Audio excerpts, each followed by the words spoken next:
Hello, friends. Welcome to Life and More Plus. Today, we are delighted to have Sayali Goyal with us. She's a visual artist, anthropologist, cultural curator, and founder of Coco and Jasmine. Through her travels across India and around the world, she has documented overlooked design traditions and transformed them into compelling works of art. With exhibitions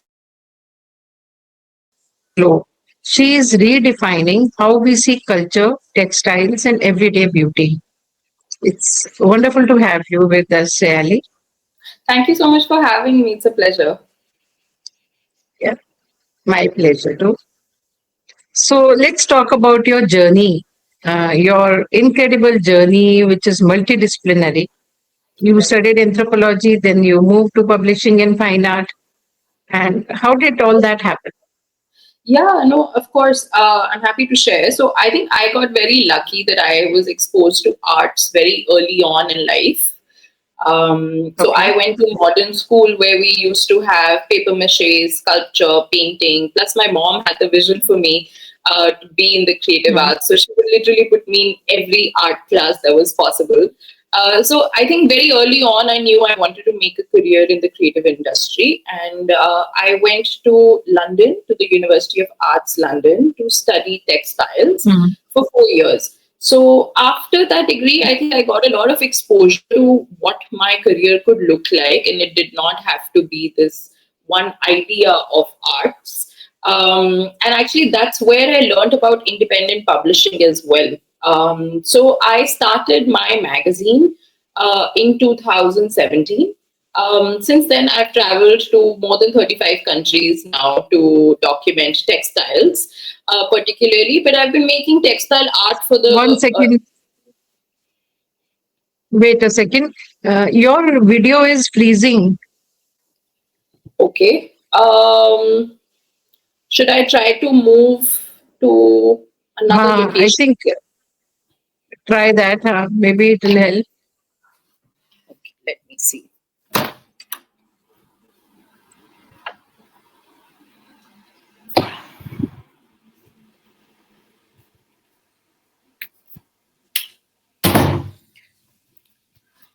Is this better? Your picture is still. I mean, this is the best location that I can have because I'm in the room where the internet router is. Okay. Yeah, Let's can you see. see me? I hope it doesn't freeze. I can see you. You can hear you. Okay. So So, I was sharing that, I mm, started the magazine about 10 years ago as well. And actually, I studied mm, anthropology only 2 years ago. So, one thing that I wanted to okay. highlight was that, my career has never been a straight road. I've always tried to sort of, add different things, different layers as I grow my practice. And even Mm, textile art, it's not something that I chose to do. I just happened to mm, live in Jaipur and I had the opportunity to, work with the artisans. So I worked on the art pieces. So, the creative mm. practice has really evolved, I would say. Okay. So, I initially thought that you studied anthropology and then you moved to art. It's the other way around. It's the other way around. Anthropology, I think, Mm, allowed me to understand my existing research and practice and design better. And also, it gave me the tools to research in a more academic way. So, today, I would say my practice speaks to, of course, textile practitioners, but it also sits very well between academia and research as well. okay. So, between 2016 and 2024, you've traveled extensively across India and you were documenting vernacular aesthetics. So, Right. during all these journeys, what surprised you the most? What was it that Mhm. to you I as a think surprise or a shock? diversity. Well, the diversity of our country, because, think about it. I had lived in India for the first 25 years of my life. I had not really traveled across India. I Mm, mean, I'd been to the larger cities and I'd been to, some parts of North India. But I think from mm, 2016 to 24, I was working towards my book which was published in 24 with Everyday Indian Aesthetic by Rolly Books, I realized Mhm. that, our country has so much to offer. If somebody asked me that, what does Indian aesthetics look like, you don't have an answer, because, it's really a melting pot of so many different cultures. Like in Northeast India, I saw a little bit of Burmese style textiles. I saw pottery that I had seen, very similar pottery in Mexico, actually. And then you realize that, people who create these aesthetics, the artisans or women at home, the way they do their homes, it's very informed and as a response to the eco-cultural environment around them. And Mexico has a similar Mhm. eco-culture, similar topography. Hence, things start to look similar as well. Like, Mhm. there are parts of Tamil Nadu which look a lot like Sri Lanka, but they also look a bit like Cambodia. So, it's very hard to say that India is this one thing. In fact, in my book, if you notice, I have not given captions and I have not even written the name of the place, because I actually don't want people to think that this one thing belongs to this one thing, because it doesn't. Mhm. There are pictures where you would think that the Haveli looks like it's from Rajasthan, but it's actually from Madhya Pradesh or Punjab, who have a very similar aesthetic. So, yeah, so I think India is always surprising you. Yeah. So did it like transform your thought process in any way? I think, as an anthropologist as well, one is more than Mhm. anything else trained to have an open mind. So Mhm. when you travel a lot, you sort of become a sponge. You start expecting less. I've stopped doing I've stopped doing research before traveling. I just go to the place now, and I feel like I am open to experiencing whatever it has to offer to me. And I Okay. think that has changed a lot. I'm now not judgmental of what a place should look like. I don't have expectations from a certain Mhm. place or craft. Mhm. Mm. Do you think that you're talking about like what you don't read about a place beforehand? So do you think that the books and all, they are not documenting the culture of a place, or the actual how what a place actually is properly in the books? No, no, I am 100% sure they Is it are. so? They're always somebody's Mm. perspective. Mm. For example, Everyday Indian Aesthetic has also received criticism that it does not have text, for example. So there is, books are always somebody's perspective. So I think of them Mm. as secondary research. So in anthropology, we also learn that, when you first go to the place, you should hold a lens that's yours. So when I go to a place, like for Okay. example, when I go to Peru, in 2 months, I'm Mm. going to Peru and Iceland to document their textiles. Okay. I have done absolutely Mhm. no research. I have not looked up any books. I have not read any articles. I'm just going to go. I'm going to meet the communities, and then we'll see. And then before I start publishing my articles, I will refer to other people's works and I will read how they have done Okay. things, to make sure also that my work is adding to the existing knowledge and I'm not just repeating myself. Mm. But Mm. I think with primary research, when you first go and visit a place, I like to have a lens that's completely clear. जिसे कहते हैं ना एक सफेद किताब बिल्कुल. So you don't have any preconceived notions about the community, Mm. about the art, and that Mm. allows you to observe something which is authentic to you. Okay. Okay. And you often speak about noticing colors, textures, materials, Yeah, patterns that are yeah, hidden in everyday life. yeah. So, how do you train yourself to do that? Like such, I would say, details in details, like so Yeah, much of deep detailing. And right. like many, when you go to a place, many people would be simply walking past you. So, Yeah. do you observe each and every one you come across, or what's I the think, process? you know, honestly, I don't know what the answer to this question would be because I don't know if it's a voluntary exercise. It's like, you know, Okay. like I have recently joined Triveni Kala Sangam to learn drawing. And one thing that I have started to learn is that drawing is basically nothing else but the exercise to learn to see. You know, the way you observe things, the way we look at things jalbazi mein in a rush is very different from when you actually sit and observe something and draw it, you know. So photography is also similar. It's the Mm. perspective of your personal, like, you know, sort of way of looking at things. So I think Mm. with the last 19 years of me being in art school and then creating the magazine and then traveling and now anthropology, it's like my brain has been wired to look at things in a certain way. And what has naturally come to me is that I see things in color. You know, if you ask me after 20 days, you know, you saw that thing, can you describe it to me? The first thing that I would describe would Mm. be color rather than form.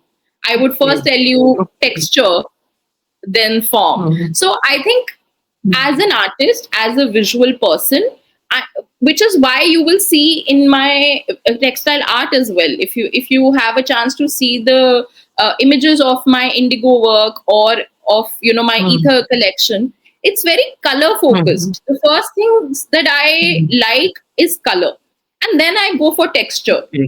You know, more than the figurative, the illustrative, the form, I'm really interested in composition, color, texture. And I think that's the same that gets represented in my photography as well. And this is really not something that one can train themselves to do in one day.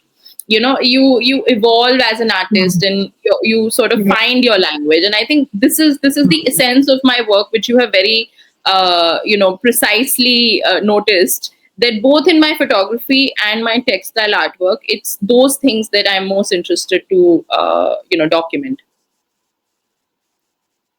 So the form comes later on. Form is immaterial.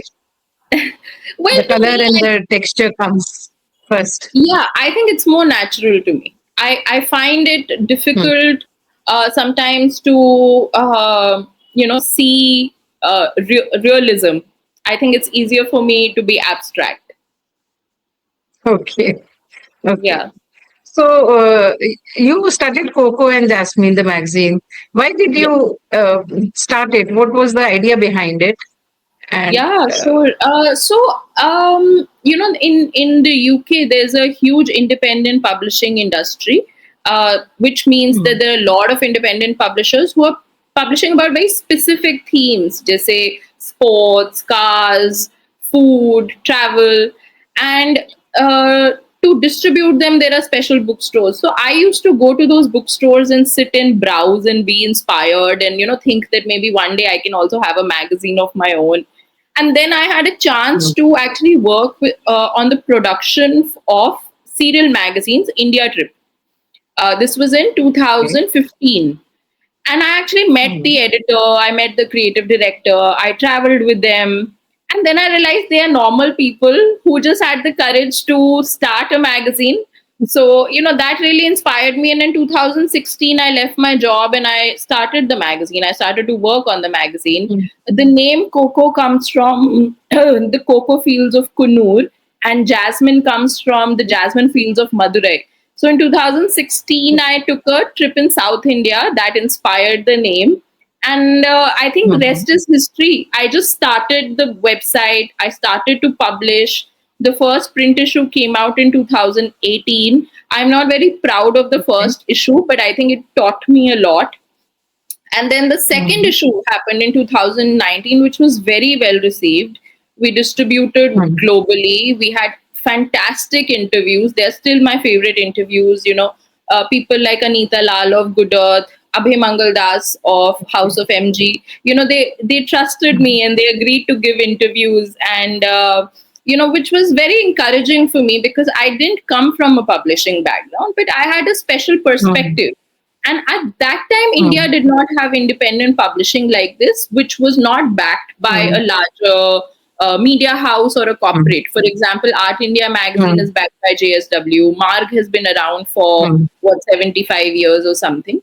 Now we Mm, have independent publishers in India, and I mm, really take pride in that, because I feel like maybe if I hadn't started in 2019 with the second issue, mm, and not and done it today, it would have not been the same, because at that time I didn't have any sort of business model to refer to. I just went and figured mm, it out myself. mm, mm. But publishing is but publishing is not a very easy thing to do, and No, it's financially not. also it takes a lot of there's lot of costing involved.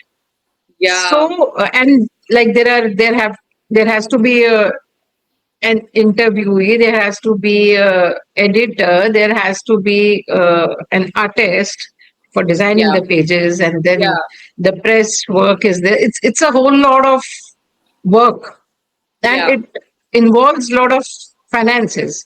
So how did Right. you manage that?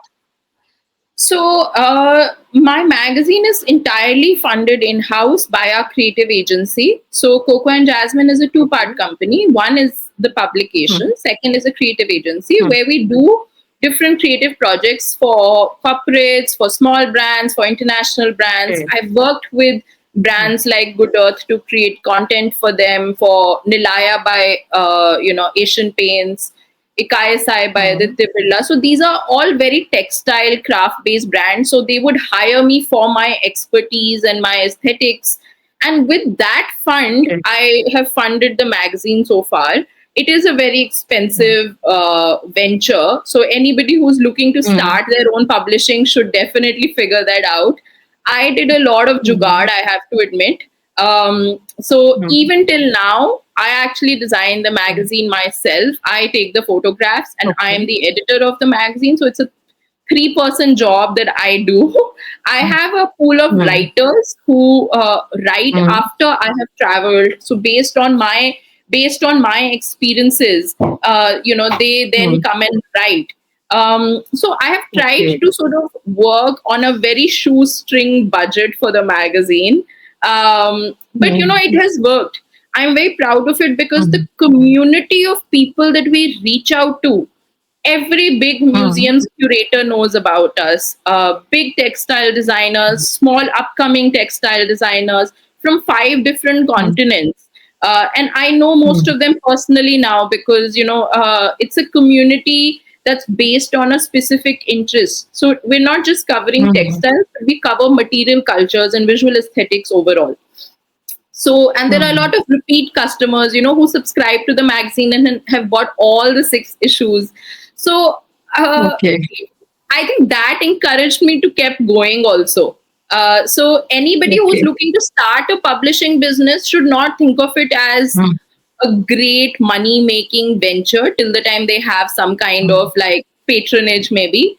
But for hmm. me, this was something that, I just loved to do. And I just figured a way to fund it.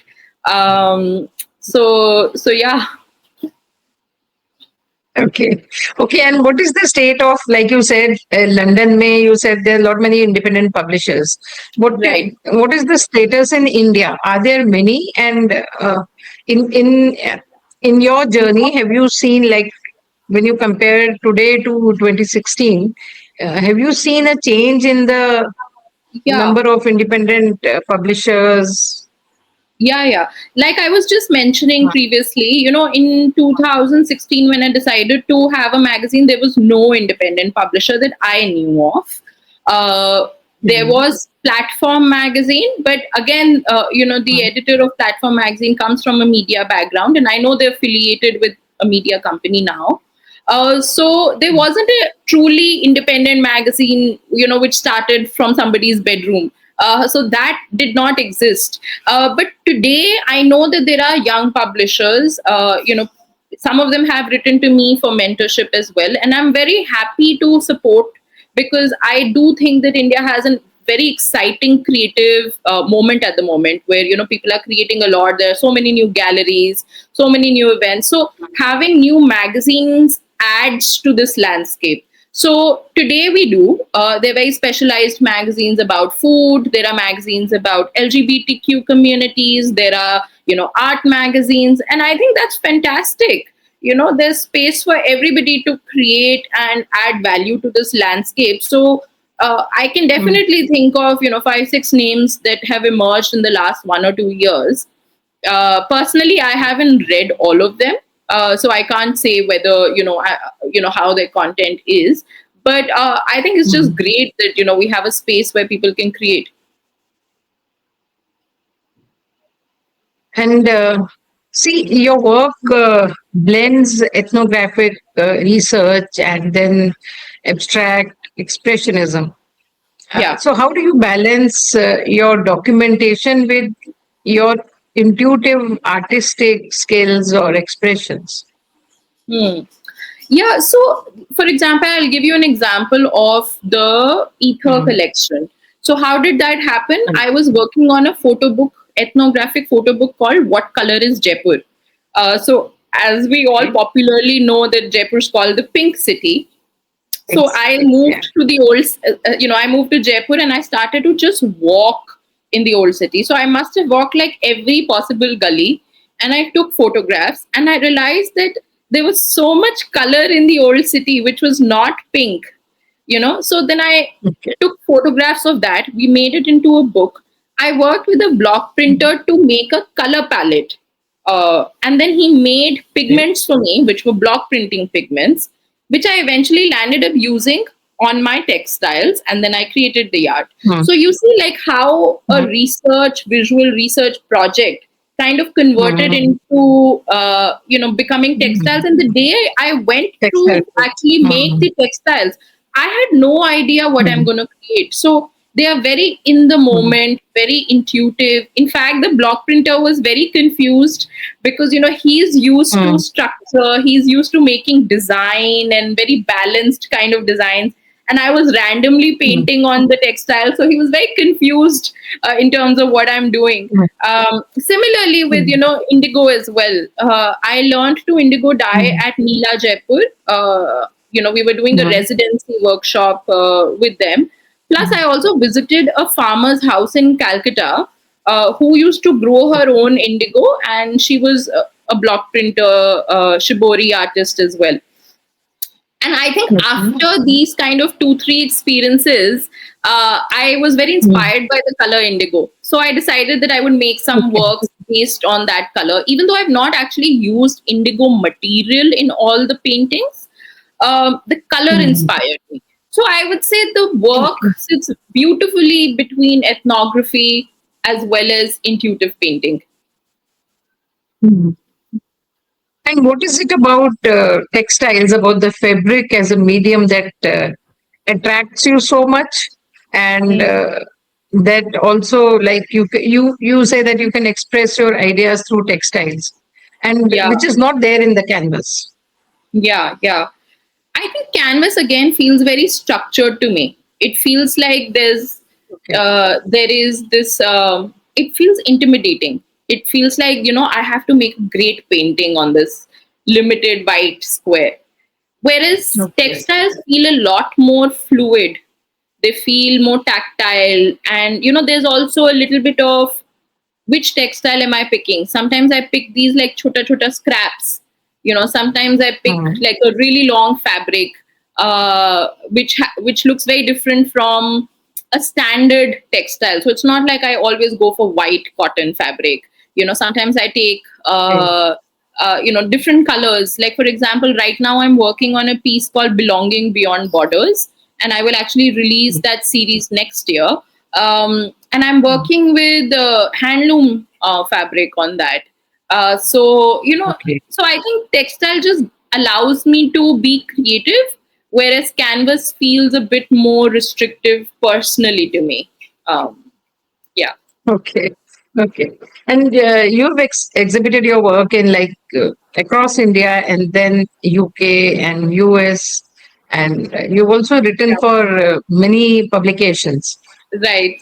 What kind of difference is there in the audiences, like the readers and the Hmm. visitors and the viewers of these different cultures? Because India, UK, US, vastly different cultures. Yeah. So how is So I would say, like, in the US, I exhibited at a textile gallery, and the people who came were very Mm, textile focused as well. So I mm, think the idea of South Asian textiles and Indian textiles mm. in the US is always very maximalist.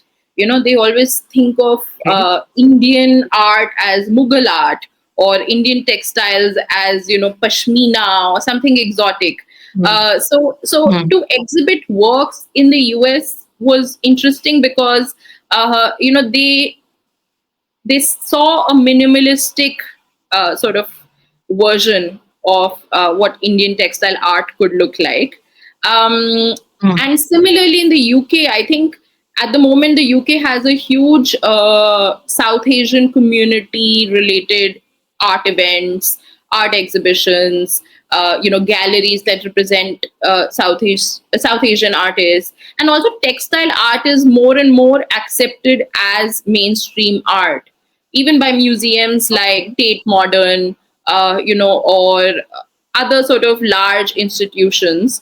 At Mm, shows like Freeze Art or Collect Art, you see a lot of textile art. So, hence, I would say my work is really accepted with a very open heart when I do things in the mm, UK. And I feel like it's really mm. exciting for me, for people to see my work who come from different cultural backgrounds, because their understanding of my work is also beyond what I think of it. Which for me as a Okay. creative person is very satisfying. Um, Mm, so in India, I think we are very art market driven, in Delhi and Bombay. So I haven't still been represented by an art gallery yet. But I have also found like a balance between, showcasing my work in cultural institutions rather than art galleries, because I really think it sits better in a cultural domain rather than mainstream art well domain. said. Yeah. So yeah, I think it's fantastic to see like different interpretations of my work through different cultural lenses. Mm. See, you just talked about that abroad people have this a very limited view about Indian art. Like you said, Pashmina is there, and Yeah. maybe a couple of more.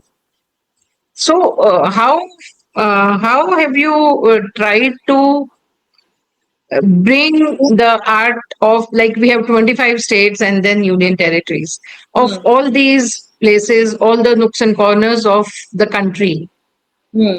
to the foreground? So I would say mostly through my magazine, because if you actually Okay. read the last 6 issues of the magazine, we have covered Mm, pretty much all states. I mean, there are few mm, states that I still haven't written about, but mostly I have. mm, And mm, I think that's one of the best ways to actually showcase the diversity of Indian arts and crafts. There are, for example, Punjab. Even though everybody knows Fulkari and big, large mm, museums hold collections about Fulkari, it's never quite seen as a creative destination. Not like the way Jaipur is seen. A lot of designers aspire to come to Jaipur to make their collections. Right now, people don't know about Punjab as a creative destination. So, one of the things that we are trying to do now is we do creative mm. residencies. So, I have been doing Okay. creative residencies in Punjab for the last 3 years, where we get Mm, designers or creative people to sign up for the residency and come and learn from the artisans. So, it's a very great exchange program, come educational program. So this is also another sort of very natural next step after the magazine, that people can actually come and learn from the artisans as well. So yeah, I'm doing everything that I can in my sort of one person capacity. yeah, yeah. And what about, like, many people are doing wearable art? Like, Yeah. what about you? Do you intend to do that at any point in Yeah. your life?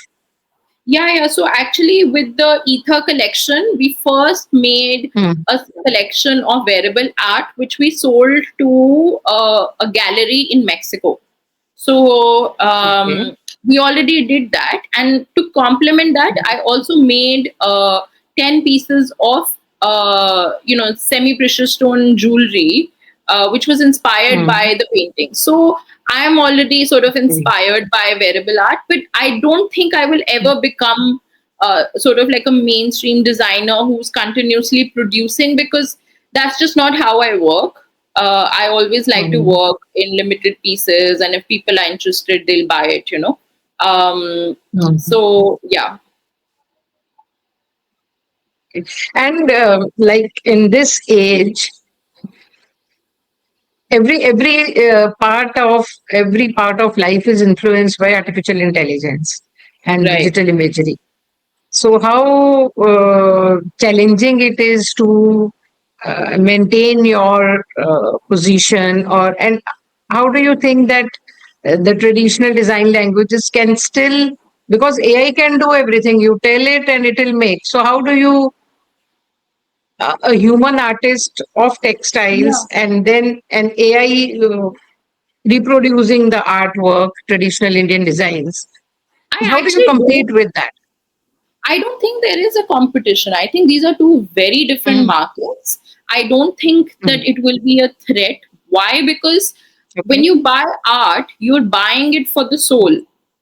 So Mm. when somebody buys a print book instead of reading on online or Kindle, it's because they love the experience of holding a book, the way a book smells, and Mm. the timelessness quality of it. I still have books from 40 years ago that have been passed down to me. I will Mm. never throw them away. AI can't replace that. Mm. AI can't replace the experience of interacting with an object, and Mm. also I think with art, it's not just the aesthetics that, for example, a Mm. chat GPT can copy.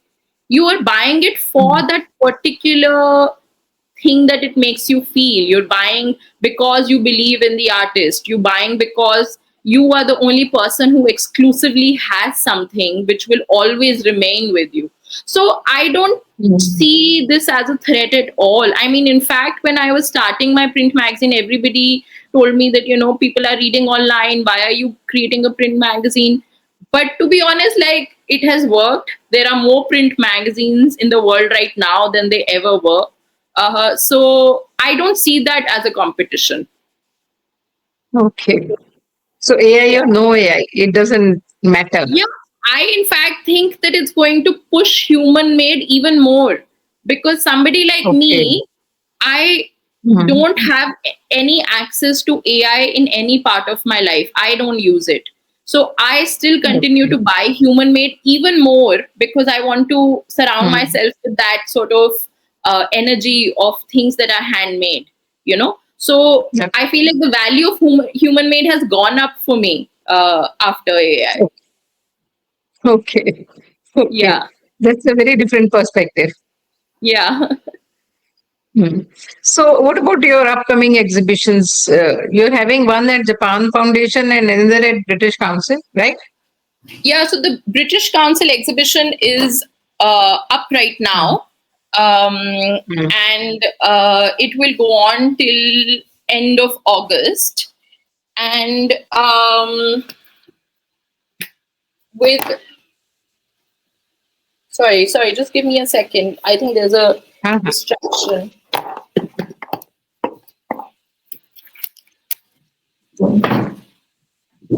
Sorry, yeah. Yeah, the two Uh, exhibitions we were talking about. Yeah, so the Japan Foundation exhibition starts on the 24th. I have invited two speakers, Hansika Mm. Sharma as well as Kiran Sandhu, to speak about, indigo as craft and indigo as art. Mm. And the British Council exhibition is a group show. It will go on till the end of August. And it Mm. showcases works of other people who are based between UK and India. Mm. Both these are special exhibitions for me because I have lived in Britain for so long, so it's nice to be part of that sort of group of people who have experiences like mine. With Japan Foundation, in the future, I'm hoping that I can actually do a residency in Japan and explore the indigo Mm. practice further.